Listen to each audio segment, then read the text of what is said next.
Hare Krishna. Do you know how to do it?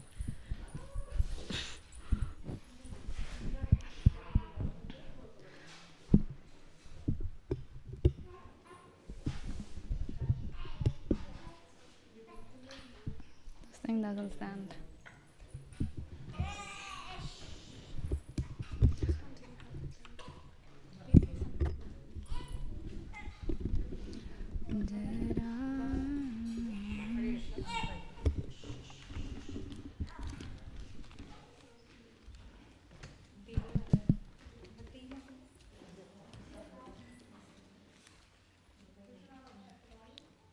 Hare Krishna.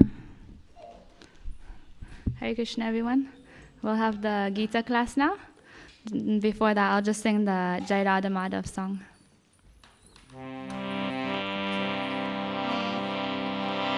Jaya Radha Madhava Kunja Bihari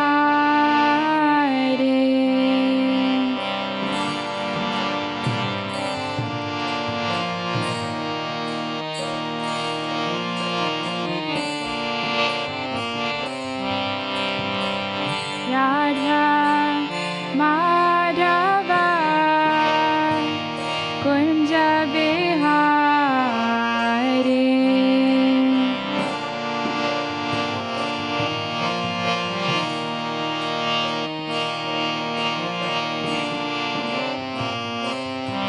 Jaya Gopi Janavallabha Girivaradhari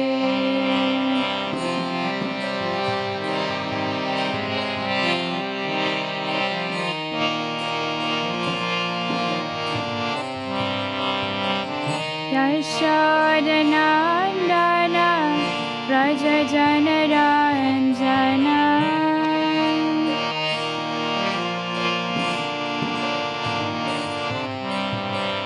Yamuna Tiravanachari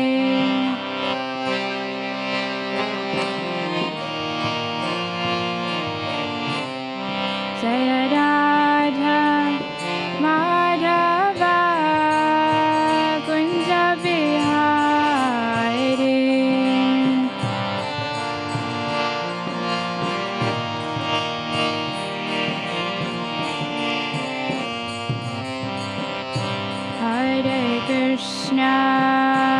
Hare Krishna Krishna Krishna Hare Hare Hare Rama Hare Rama Rama Rama Hare Hare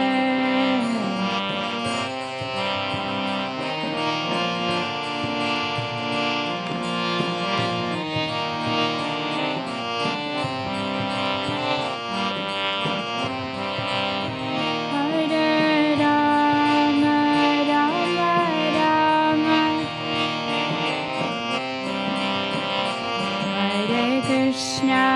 Hare Krishna Krishna Krishna Hare Hare Hare Rama Rama Rama Hare Hare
संकीर्तन की। ॐ अज्ञानतिमिरन्धस्य ज्ञानाञ्जनशलाकया चक्षुरुन्मिलितं येन तस्मै श्रीगुरुवे नमः। श्रीचैतन्यमनोभीष्टं स्थापितं येन भूतले स्वयं रूपकदा मह्यं ददाति स्वापदान्तिकं। वन्देऽहं श्रीगुरो श्रीयुतापदकमलं श्रीगुरोन् वैष्णवांश्च श्रीरूपं साग्रजातं सहगना रघुनाथान्वितं तं सजीवं साद्वैतं सावधूतं परिजनसहितं कृष्ण चैतन्यदेवं श्रीराधा कृष्णपादां सहगना ललिता श्रीविशाखान्वितंश्च।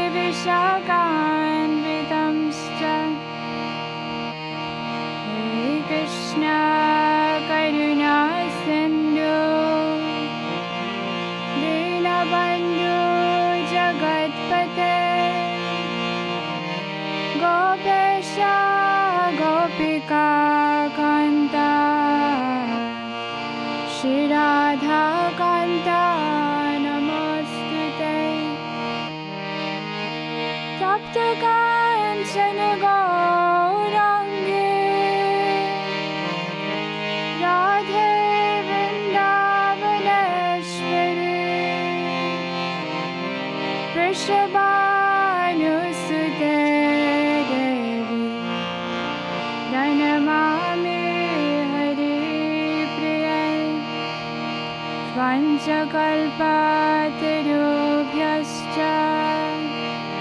कृपासिन्धुभ्येव च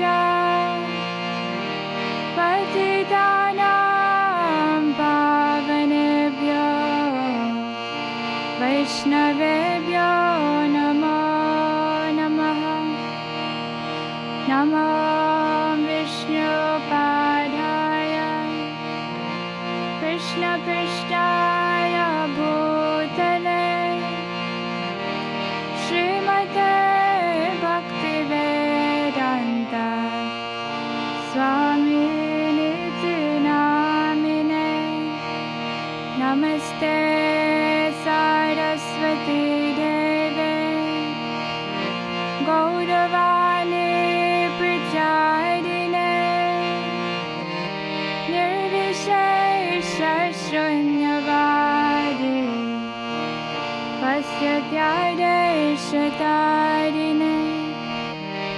Jaya Shri Krishna Chaitanya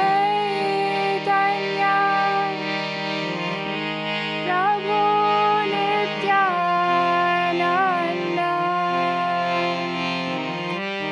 Shri Advaita Gadadhara Srivasadi Gaura Bhakta Vrinda Hare Krishna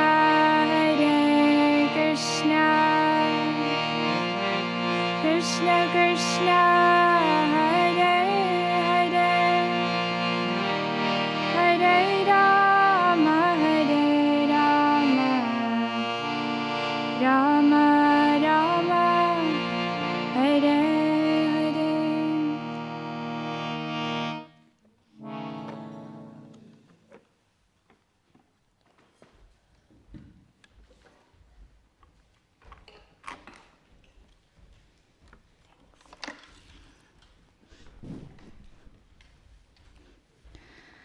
Om Namo Bhagavate Vasudevaya. Om Namo Bhagavate Vasudevaya.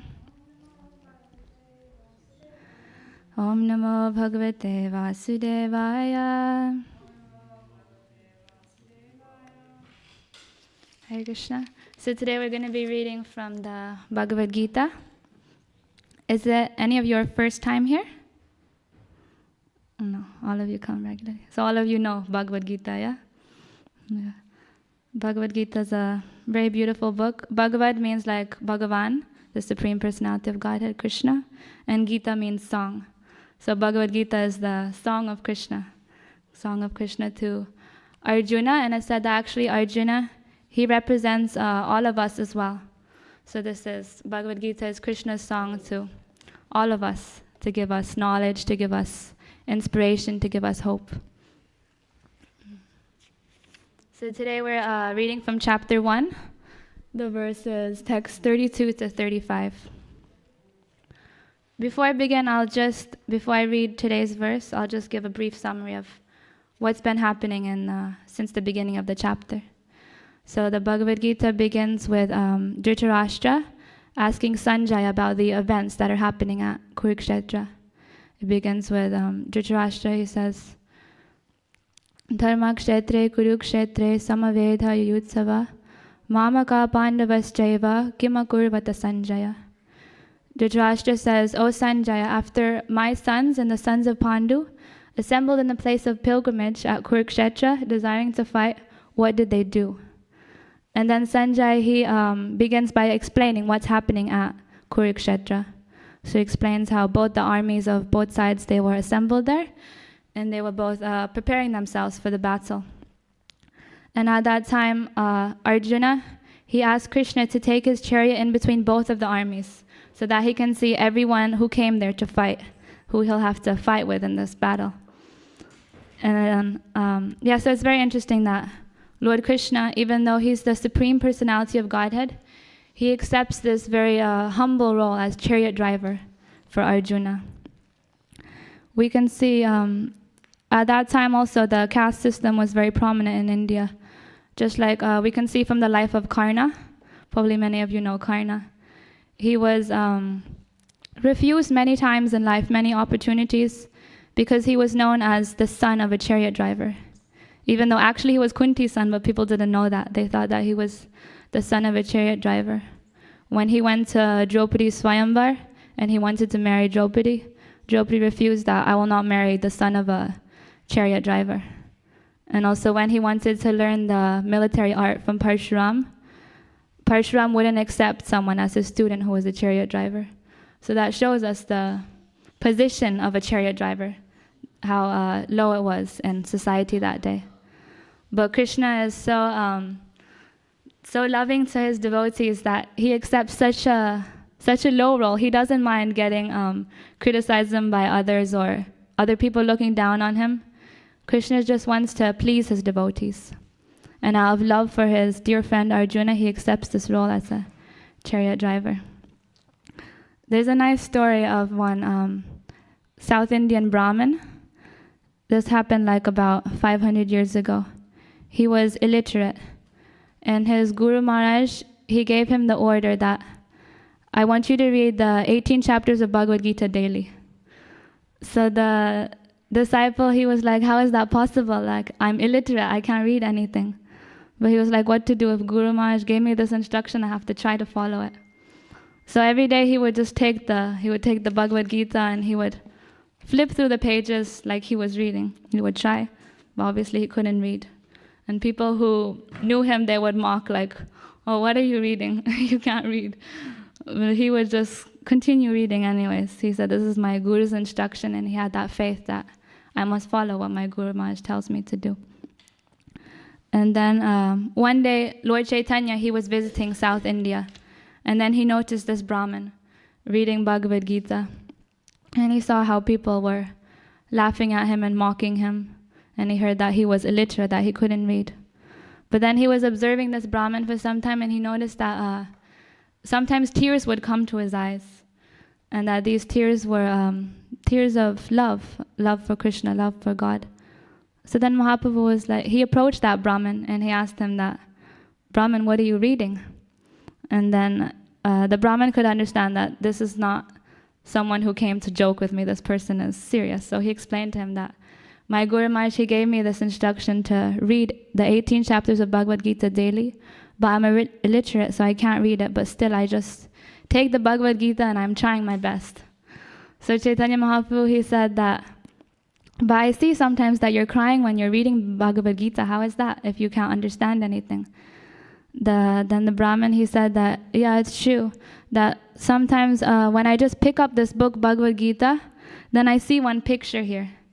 I see the picture of Krishna and Arjuna in the chariot, and I see that Krishna has accepted the role of a chariot driver, Arjuna. And seeing this picture, how much love Krishna has for his devotee, this breaks my heart and makes me cry. So, and Mahaprabhu, he then embraced that Brahmin, and he says that you have understood the true meaning of Bhagavad Gita. So that's a nice story about, to show how loving Krishna is to his devotees.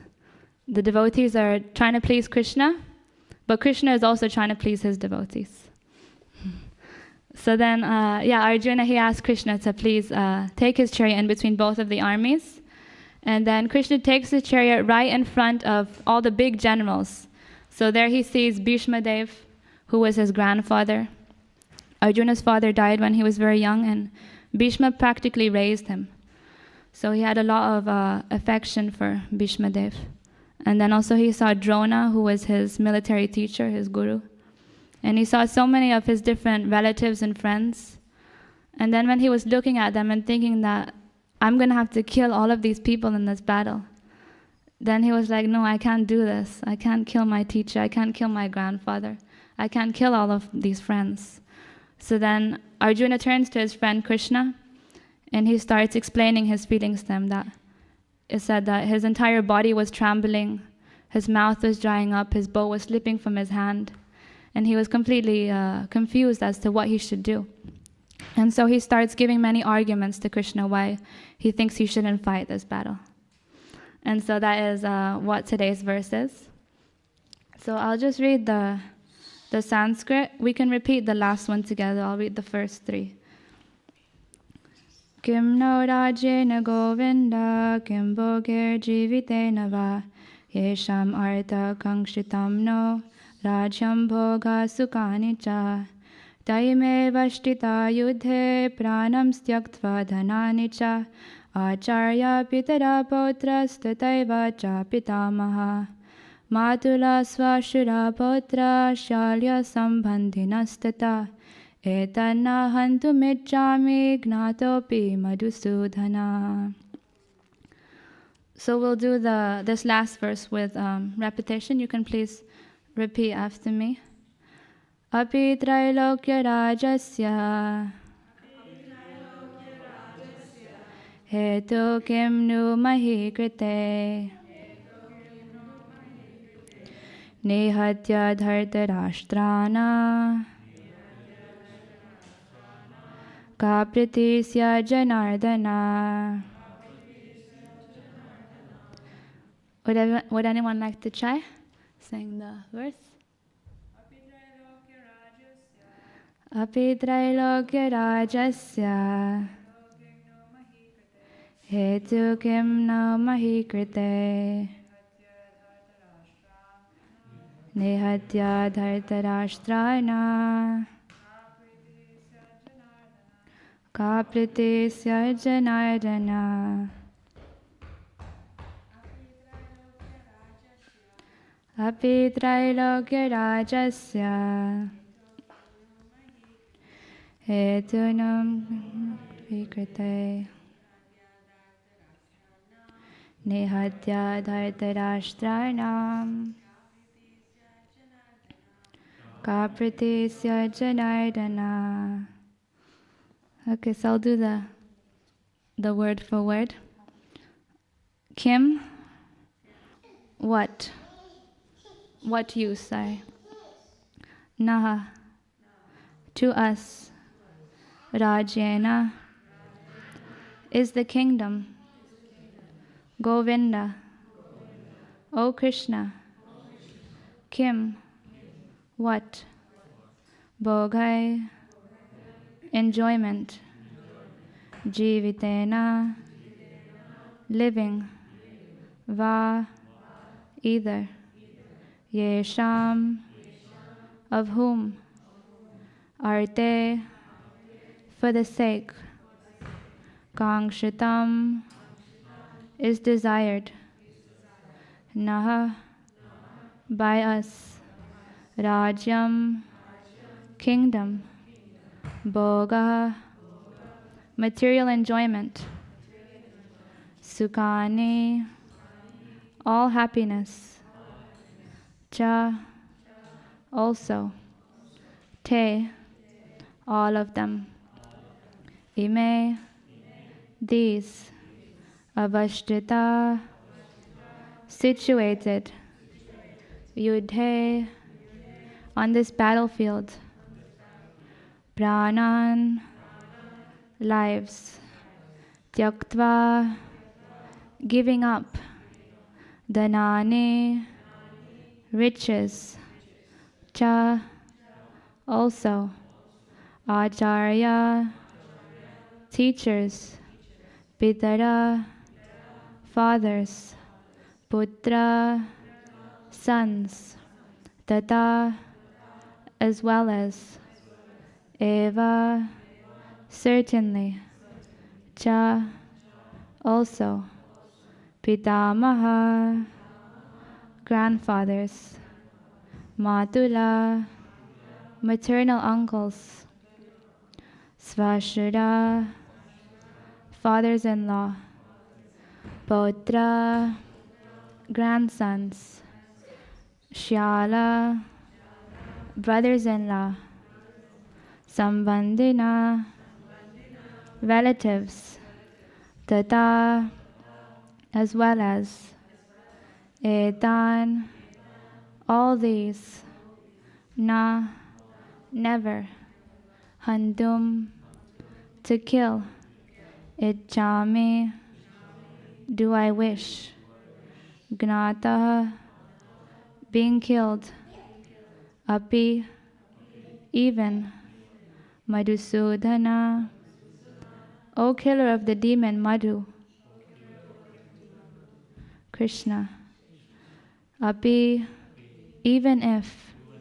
Trailokya, of the three worlds. Rajasya, for the kingdom. Heto, in exchange. Kimnu, what to speak of. Mahikrite, for the sake of the earth. Nihatya, by killing. Dhritarashtran, the sons of Dhritarashtra. Naha, our. Ka, what. Priti, pleasure. Syat, will there be. Janardana, O maintainer of all living entities. Translation. This is Arjuna speaking to Krishna. O Govinda, of what avail to us are a kingdom, happiness, or even life itself, when all those for whom we may desire them are now arrayed on this battlefield? O Madhusudana, when teachers, fathers, sons, grandfathers, maternal uncles, fathers-in-law, grandsons, brothers-in-law, and other relatives are ready to give up their lives and properties and are standing before me, why should I wish to kill them, even though they might otherwise kill me? O maintainer of all living entities, I am not prepared to fight with them even in exchange for the 3 worlds, let alone this earth. What pleasure will we derive from killing the sons of Dhritarashtra? Now I'll read the purport by Srila Prabhupada. Arjuna has addressed Lord Krishna as Govinda, because Krishna is the object of all pleasures for the cows and the senses. By using this significant word, Arjuna indicates that Krishna should understand what will satisfy Arjuna's senses. But Govinda is not meant for satisfying our senses. If we try to satisfy the senses of Govinda, however, then automatically our own senses are satisfied.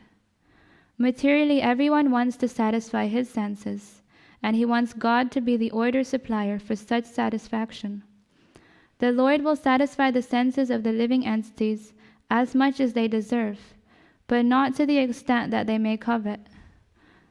But when one takes the opposite way, namely one tries to satisfy the senses of Govinda without desiring to satisfy one's own senses, then by the grace of Govinda, all desires of the living entity are satisfied. Arjuna's deep affection for community and family members is exhibited here, partly due to his natural compassion for them. He is therefore not prepared to fight. Everyone wants to show his opulence to friends and relatives, but Arjuna fears that all his relatives and friends will be killed on the battlefield, and he will be unable to share his opulence after victory. This is a typical calculation of material life. The transcendental life, however, is different. Since a devotee wants to satisfy the desires of the Lord, he can, Lord willing, accept all kinds of opulence for the service of the Lord. And if the Lord is not willing, he should not accept a farthing. Arjuna did not want to kill his relatives, and if there were any need to kill them, he desired that Krishna kill them personally. At this point, he did not know that Krishna had already killed them before their coming into the battlefield, and that he was only to become an instrument for Krishna. This fact is disclosed in following chapters. As a natural devotee of the Lord, Arjuna did not like to retaliate against his miscreant cousins and brothers, but it was the Lord's plan that they should all be killed. The devotees of the Lord does not retaliate against the wrongdoer, but the Lord does not tolerate any mischief done to the devotees by the miscreants.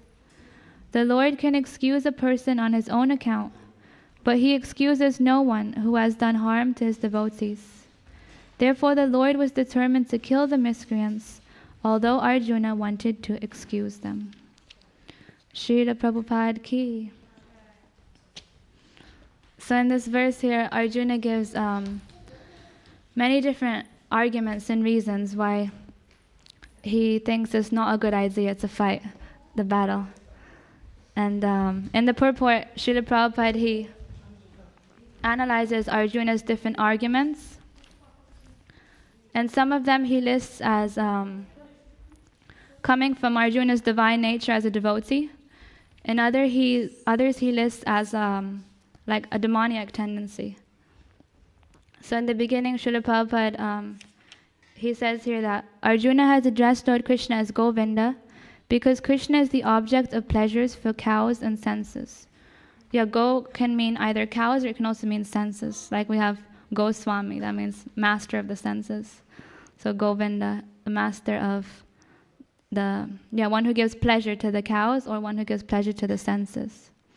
Then Prabhupada says, by using this significant word, Arjuna indicates that Krishna should understand what will satisfy Arjuna's senses, but Govinda is not meant for satisfying our senses.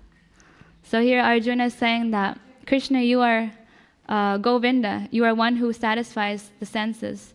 So now my senses are so disturbed, so perplexed, so you should satisfy my senses. But Arjuna, Srila Prabhupada is pointing out here that this is not, this is a demoniac quality, the idea that I want to satisfy my senses and I want everyone else should also satisfy my senses. Even Krishna should satisfy my senses. In the Bhagavad Gita 15:7, Krishna says, Maivam so jiva loke, jiva bhuta sanatana, manashashrani indriyani prakriti stani karshiti. That the living entities in this conditioned world are my eternal fragmental parts. But due to conditioned life, they're struggling very hard with the 6 senses, which include the mind. And so actually, we're all part and parcel of Krishna. Mamaivam so jiva loke. But because of illusion, we've forgotten this. And so we're thinking that we're supreme, that we're God, and that everyone should satisfy our senses. But actually, the function of a part and parcel is to satisfy the whole, to work for the whole. And so when we understand this, then we won't be so worried about our own sense gratification. We'll understand that our purpose is to satisfy the senses of Krishna. Then another point that Prabhupada makes here is Arjuna has compassion for the body. So this bodily identification. Arjuna is thinking, I don't want to kill these people because I have a bodily relationship with them. But actually a devotee understands that I'm not this body, I'm a spirit soul. And so a devotee doesn't have any desires or make any decisions based on bodily identification. In the Bhagavad Gita, Krishna, in the Srimad Bhagavatam actually, there's a nice verse in Canto 5, Chapter 5, Text 8. It says, Yasyatma buddhi Krinapetu dhachikrit sadikaladra dishubhoma ichati yadhirtha buddhi shalilena karhichit janeshu abhigeshu sa eva gokaraha. That one who identifies himself with his body, one who identifies his bodily byproducts as his kingsmen, one who thinks that the place where he was born is considered worshipable, and one who goes to holy places simply to take a bath there, but not to associate with the pure devotees who reside there, is just like an animal. So we shouldn't make decisions based on bodily identification, like Arjuna was making here, considering that I shouldn't kill these people just because I'm related to them. And then another quality here is pride. Shishirada Gokulananda ki, Sita Ram Lakshman Hanuman ki, Jai Parnitai ki Jai. Another demoniac tendency that Srila Prabhupada highlights here is pride. Prabhupada writes here that everyone wants to show his opulence to friends and relatives, but Arjuna fears that all his relatives and friends will be killed on the battlefield, and he will be unable to share his opulence after victory. This is a typical calculation of material life. So Arjuna was thinking that, even if I win this war and win the kingdom, then who will I enjoy it with? Who will praise me for what I did? So it was based on this desire of pride, wanting to show one's achievements to others. And so this again is another quality that comes from a demoniac nature. Because actually, what can we do? Here in the purport, Srila Prabhupada explains that Krishna had already killed everyone on the battlefield, and that he told Arjuna just to become an instrument. In Bhagavad Gita chapter 7, verse 10, Krishna says, Bijam mam sarvabhutanam vidiparita sanatanam buddhir buddhi matam asmi tejas tejas vinavaham. He says that, O Arjuna, know that I am the original seed of all existence. I am the intelligence of the intelligent and the prowess of all powerful men. So actually whatever power that anyone may have, it's actually not their own, it's coming from Krishna. And so when we recognize this, then we never become proud, because we know that my intelligence is coming from Krishna. My ability comes from Krishna. And then, but then Srila Prabhupada, he also says that there are some divine qualities that Arjuna is also showing here in his arguments. One is compassion. Srila Prabhupada says that Arjuna had this natural compassion. And compassion is a natural quality of a Vaishnava. It says that a devotee is paradukkha dukhi, that he is distressed at seeing other people distressed, and that his happiness is seeing other people happy. And we can see this very nicely in the life of Srila Prabhupada, that he was paradukkha dukhi. He was living in Vrindavan, and there he was living very peacefully. He was living in the Radha Damodar temple in Vrindavan, and he had the association of so many saintly people who lived there. He was happily studying the books, Bhagavatam, Gita, and teaching them, writing. He could have lived there peacefully his whole life. This was already old when he had retired from family life. But then Prabhupada was thinking about the other people out in the world who didn't have knowledge of Krishna, of devotion, of bhakti, and how they were suffering because of that. They were getting so much entangled in material life, and this would lead them to suffer so much, and ultimately in their next life they would have to take birth in either lower species or suffer in hell because of their sinful activities, because of ignorance, of not knowing about Krishna, not knowing about the scriptures. And so Prabhupada, even though he was old at that time, he was 69 years old, his health was not so good, he took a ship and he traveled to America just to try to give this knowledge to everybody in the world.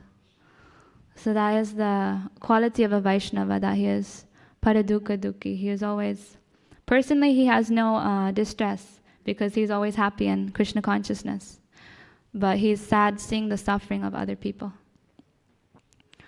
And another quality that Srila Prabhupada talks about here, another divine quality, is he says that a devotee never wants to retaliate. Prabhupada writes here, the devotee of the Lord does not retaliate against the wrongdoer, but the Lord does not tolerate any mischief done to the devotee by the miscreants. The Lord can excuse a person on his own account, but he excuses no one who has done harm to his devotees. So devotee is very tolerant. He doesn't, if somebody offends him, he doesn't try to retaliate against them. It says that Lord Chaitanya, he wrote this beautiful verse, Trinadapi Sunichena, Darodapi Sahishnuna, Amanina Manadhena, Kirtaniya Sadahari. That a devotee is more tolerant than a tree and more humble than a blade of grass. And he doesn't desire any respect from anyone, and yet he's always ready to offer respect to everyone else. And so this is the ideal character of a true devotee, that he's very tolerant. But it says that Krishna doesn't tolerate when his devotee is offended. So even though a devotee, he won't try to retaliate someone doing something wrong to him, Krishna won't let anyone do anything wrong to his devotee. He will always protect his devotee from all danger. And in the Srimad Bhagavatam, we find so many examples of this. One example is the story of Maharaj Ambarish. Maharaj Ambarish, he was a great king, but he was also a great devotee. And one day he was observing a fast. And then just when it was time for him to break the fast, Durvasa Muni and all of his entourage arrived at the king's palace as a guest. And so the king, he welcomed them. He said, please come, he asked them to take some food, take some prasad. So Durvasa Muni said that, yes, I'll go take my bath in the river and then we'll come and we'll have prasad. We'll come and eat at your place. But then what happened is, at that time while they were bathing, that was the exact time where Maharaj Ambarish had to break his fast. If he waited longer, the time would end and then the result of his fast would all be gone. So Maharaj Ambarish, he was thinking what to do, because it's etiquette that first you need to serve your guests food and then after that you can accept yourself. So he's thinking, I can't eat because Durvasa Muni I already invited him. First I must serve him, and then I can eat. So he consulted with his ministers, with the Brahmins. He said, what should I do? So they told him that you just drink some water. Drinking water, it will break your fast, but also is not considered eating. So he said, okay. So he drank a little bit of water. But then Durvasa Muni, he's a mystic yogi. And so he could understand that Maharaj Ambarish, he had drinking water before he fed him food. So Durvasa Muni, he took offense, and he got angry, and he created a big demon by his yogic power to kill Maharaj Ambarish. But Maharaj Ambarish, he didn't do anything. He just folded his hands, he prayed to Krishna. He said, yes, maybe I made some offense, that if this is what you want, it's okay, I accept it. But Krishna immediately, he sent his Sudarshan Chakra. And the Sudarshan Chakra killed the demon, and it started chasing after Durvasa Muni. And when Durvasa Muni, he saw the chakra chasing him, then he started running all over the universe. He ran to Brahma. He asked him, please do something, please help me. Brahma said that this is Vishnu's chakra, I can't stop it. Like that, he went to Shiva. Shiva also said, there's nothing I can do. Then finally he reaches Vaikuntha, the highest planet, and he begs Vishnu that, please save me from this chakra, it's going to kill me. So Vishnu says that, I can't save you. So Durvasa is like, what do you mean? This is your chakra. Of course you can stop it. But Vishnu said that, no, I'm controlled by my devotees. Because you've offended my great devotee, Maharaj Ambarish, the only one who can save you is my devotee.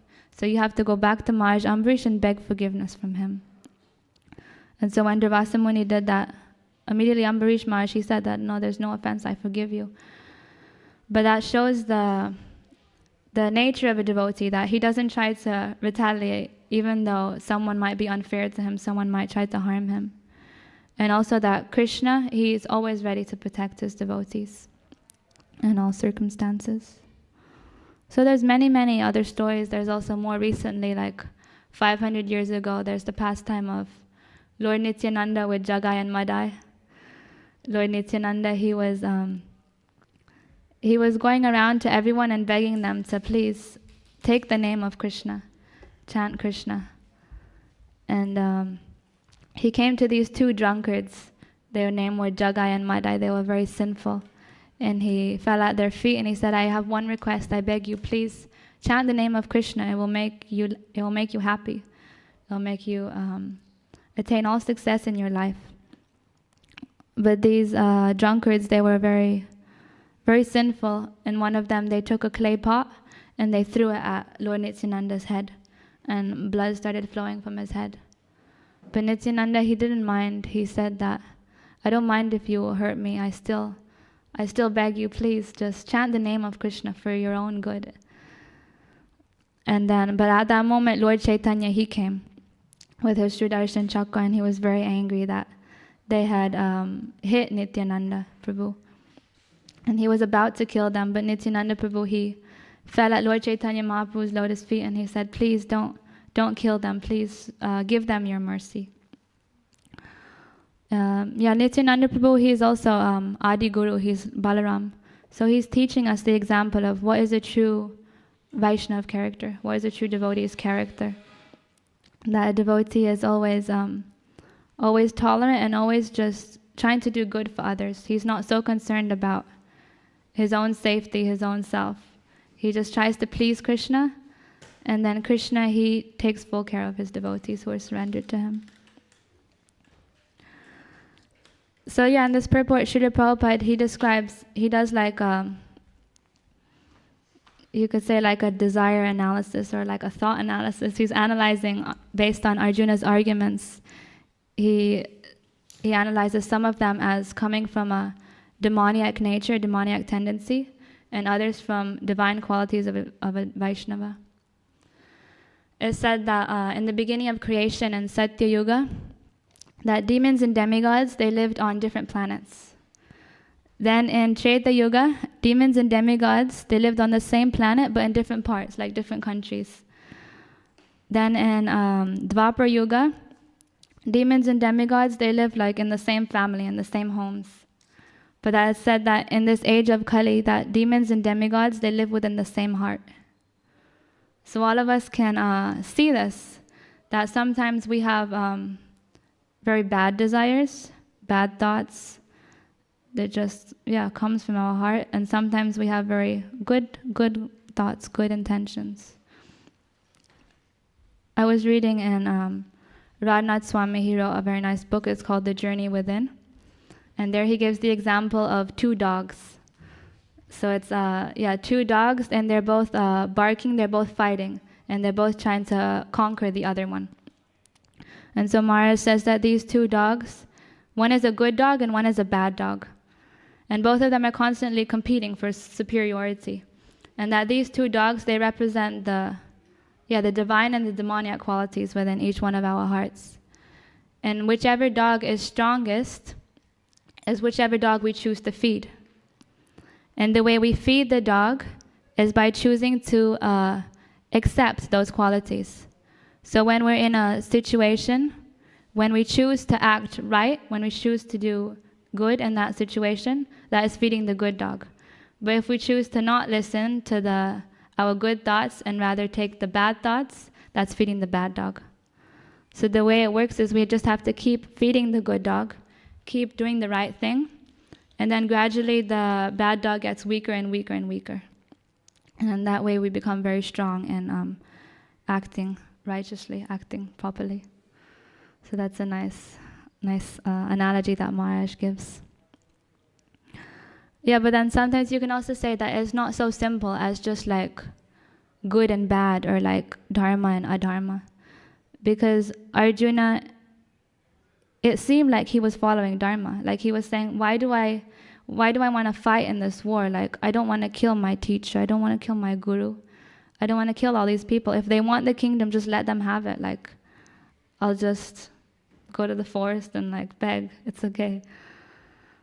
But Krishna tells them later that, no, you should fight this war.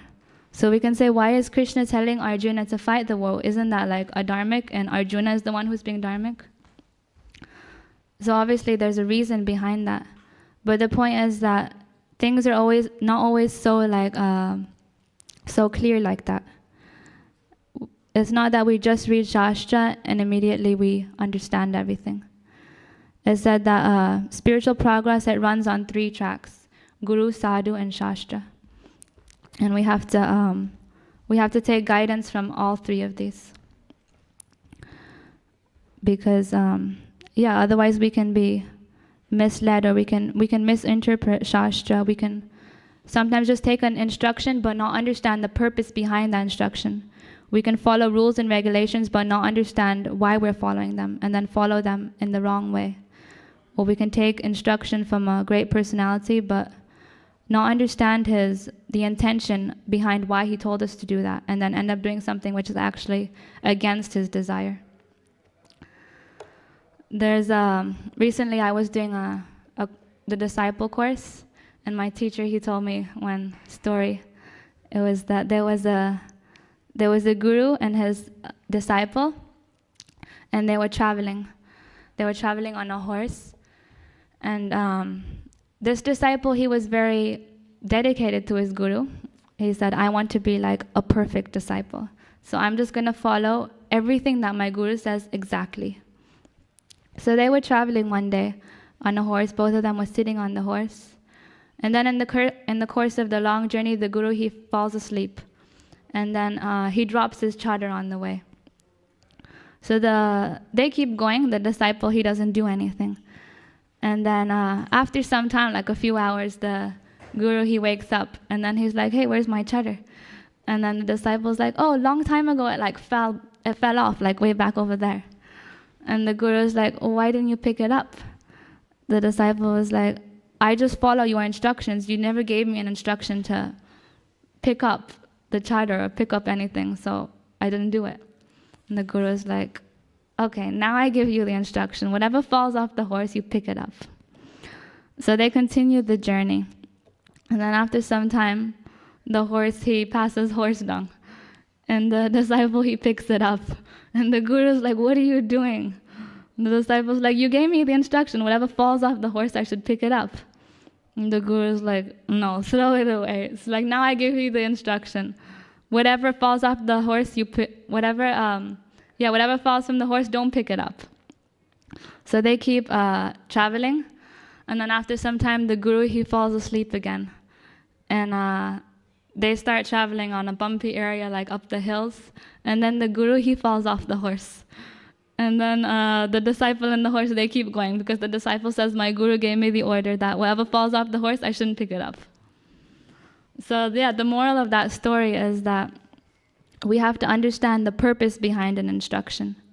We have to understand the intention of a person, their actual desire, not just say that, oh, so-and-so said this, so I have to do exactly like this, without using our intelligence to understand the meaning, why they said that, and what they actually want from us. So it's like that, yeah, they say spiritual life is simple, but at the same time it requires a lot of thought, a lot of intelligence to truly understand what is the will of Krishna, what is the will of Guru, and to act accordingly. So it's almost time. I'll stop here. If anyone has any comments, any reflections, anything they'd like to share, any questions, I'd be happy to hear from you.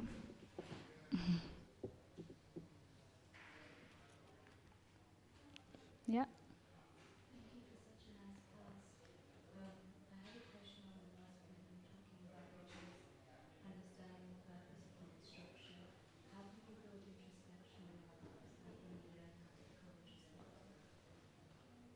Mm-hmm.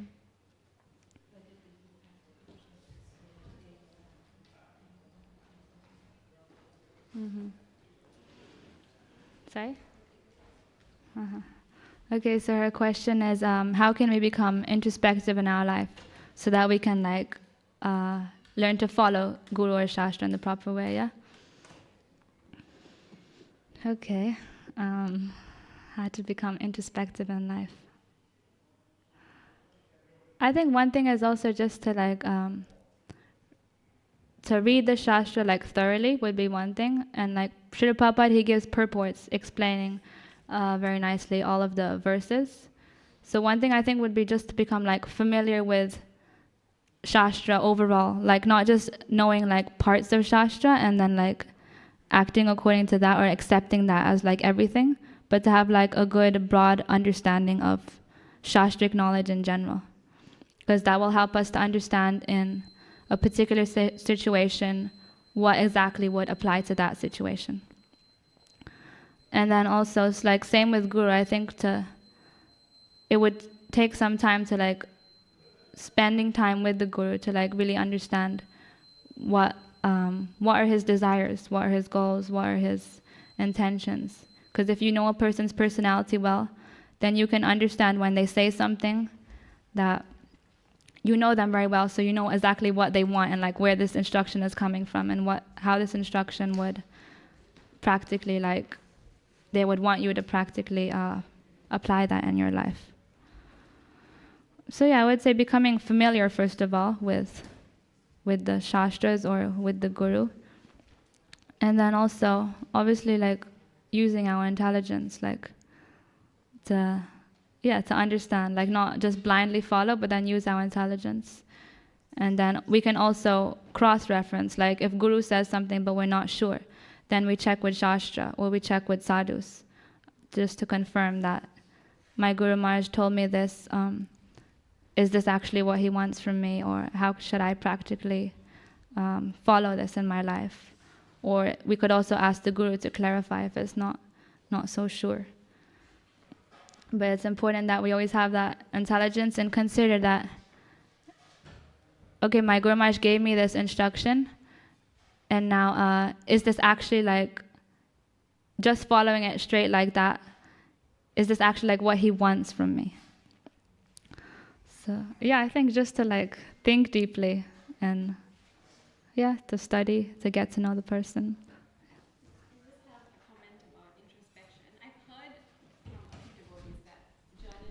Can you take the mic?